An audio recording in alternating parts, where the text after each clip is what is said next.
Hi and welcome back. In this session we're going to be talking about your target audience. Now, what is a target audience? Well, there's a clue in the name, target audience. The target audience is the people you are aiming your message at. Now, the thing with a target is the closer you can get to it and the more clearly you can see it, the more likely you are to hit it.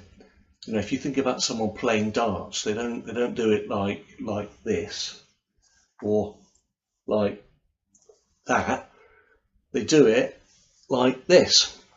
And that's what you need to do when you're crafting your brand story, is to get really close and clear on who your target audience is. With your brand story, you want people, the right people, to get the point. Now, they're going to get the point if you clearly focus on them and you hit them on target, but also you want to make your message sharp. The sharper your message, the more they're going to get the point. The point's going to go in. Now, I think with a message, you can have a broad message that targets a lot of people, and you know, you could reach a lot of people. But if you really home in on one person or one group of people, the point will be much sharper. The point is going to go in. So how do you make your message sharp? Well, in the previous couple of sessions, we talked about analysing and defining what your business has to say for itself. Now, in this session, you need to flip things around, and instead of thinking about what have you got to say for yourself, think about what does the target audience want to hear. Think about what can you say that's really going to be relevant to them and going to get them excited. So that's what we're going to do now, is to get real up close and personal and define the type of people you're targeting, so you can get a really good understanding of what is going to kind of pique their interest.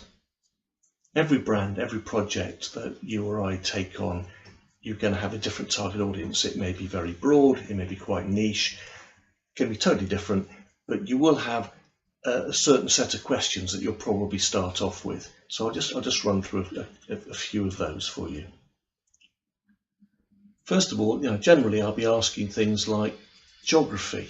Are you selling online, in which case geography is not that important, or do you run a physical shop in your town, in which case your target audience is really going to be just people in the locality, unless there's a lot of visitors from out of state. Age, that may be an issue. Gender, that may be an issue, may not be an issue. With my skincare client, you'd think that 100% of the target audience would be women. Not actually the case. About 10% are men, because they've got a range of male grooming products. But it helps to know that 90% of the target audience is women and only 10% men. So that's an issue. Then you've got things like, well, you've got demographics. What socio-economic group do your target audience fit in? Things like what kind of income do they earn, the household income, the individual income, what kind of jobs does the person or the two people in the household do? Is it a white collar job, skilled manual, professional, managerial? Are they chief executives? What kind of lifestyle do they have? Have they got kids? Are they really busy? Are they retired? Are they students?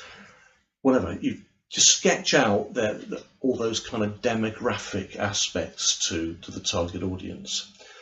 And when you've done that, you're going to end up with a general description that covers in broad terms your target audience. And you're going to end up with a line or a sentence that something like this. Here are 3 examples of what you might end up with.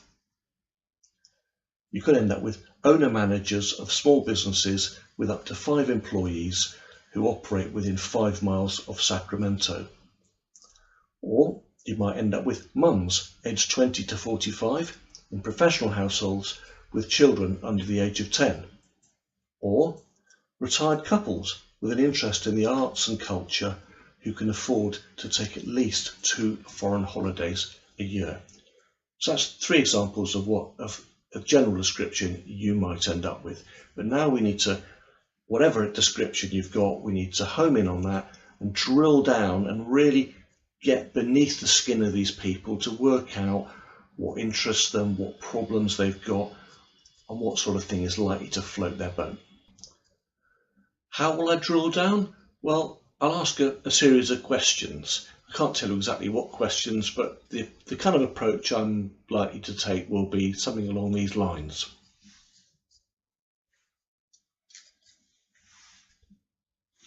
I'll ask, when they're looking for the kind of products or service we offer, what do they most want to hear? What kind of statements are likely to strike a chord with them? When they make their buying decisions, what sort of things are important to them? Is it price or quality or choice? Personal service maybe, or convenience? Are they looking for expert advice? Or will a money-back guarantee really be important to them? What kind of attitudes do they have that might have some bearing on the decision? For instance, are they early adopters that can't resist the latest gizmo? Or maybe they're more conservative? Are they particularly fashion conscious? Or do they like the reassurance of buying big brand names? Or perhaps quite the opposite, they favour supporting small independent brands? Then again, I'd drill down and look for insights into what are their hopes and fears? What are their needs and wants? The sort of things I would explore would be, do they want good value from the product, just a product that will just basically do the job, or are they very image conscious and anxious to have something that's going to impress their friends? Do they just want the cheapest price, or are they willing to pay more for something that's more sustainable, or something that's totally organic, or something that's better designed? Are they really suspicious of people in your industry and they're just looking for somebody who they can trust? I can't tell you exactly what questions to ask, but I can tell you that you're going to have to use some imagination and emotional intelligence to get into the head and the heart of these people, to get insights into whatever it is that drives them, that motivates them, that interests them. And to look back at your brand through their eyes and ask, if I was them looking back at our brand, what sort of things would I like to see and to hear? What sort of things would attract me to this brand? One thing I can tell you, however, is a tip that works for me.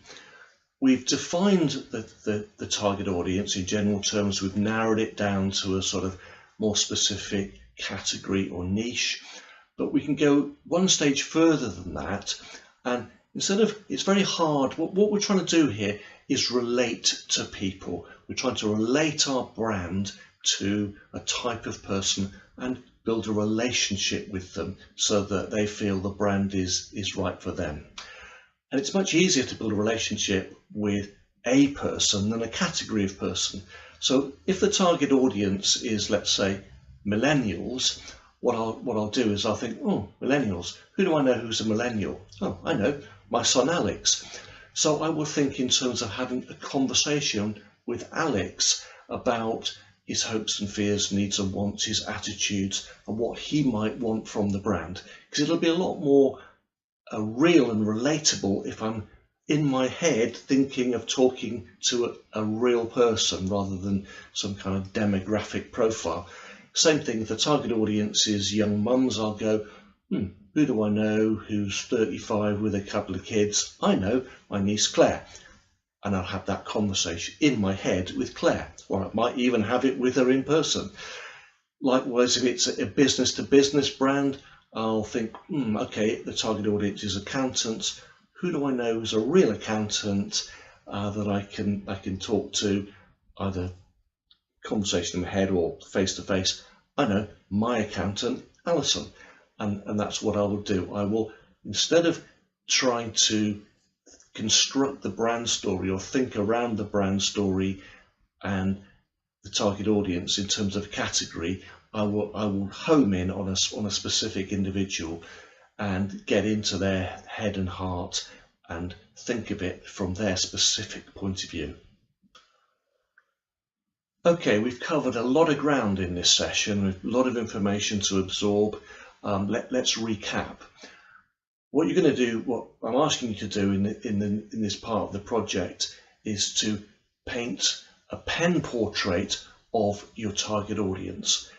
Make it as rounded and as comprehensive as possible and as deep as possible.